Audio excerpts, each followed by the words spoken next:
Si vous n'aimez ni les embouteillages, ni les grèves dans les transports en commun, ni les altercations entre chauffeurs de taxi, il ne reste qu'une solution, le vélo. Depuis quelques années, les Français redécouvrent ce moyen de transport écologique et excellent pour la santé. Il se vend 8000 bicyclettes chaque jour. Il y en a pour tous les goûts et tous les budgets, comme l'ont constaté à Dijon nos sprinteurs de choc, Céline Blancpain et Brice Gérès. C'est un acte devenu familier.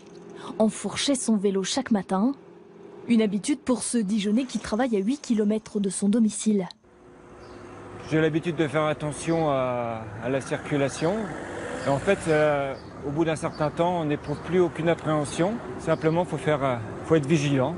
Oublier les embouteillages et la recherche d'une place de stationnement. Son vélo se plie en moins d'une minute.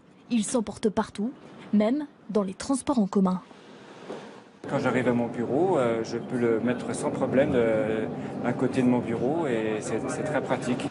Dans les métropoles comme dans les villes moyennes, les citadins plébiscitent le vélo pour leurs déplacements quotidiens. L'année dernière, 3 millions ont été vendus, un chiffre en hausse de 7%.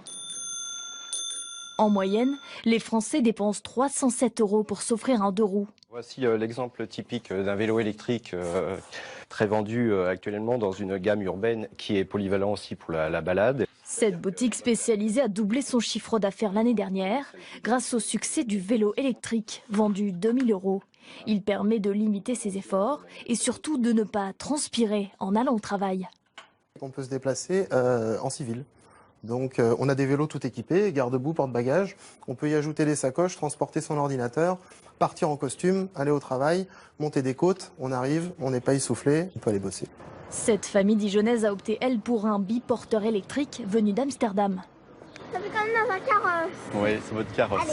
Il est équipé à l'avant de 2 ceintures de sécurité pour transporter les enfants. Prix moyen, 2000 €. L'avantage du baquet, c'est que je peux partir faire mes courses, ramener un copain, une copine, il n'y a pas de souci. Pour ceux qui veulent dépenser moins, autre solution, le recyclage. Depuis 2008, cette coopérative offre une nouvelle vie aux vieux vélos. Démontés, réparés, refabriqués avec des pièces neuves, ils sont vendus entre 70 et 250 €. Donc c'est l'endroit où on stocke tous les vélos qu'on a récupérés, soit sur la base du don, soit en déchetterie. Plus d'1 millier de vélos, et parmi eux des marques françaises, Motobécane, Gitane, Lapierre ou Peugeot comme celui-ci.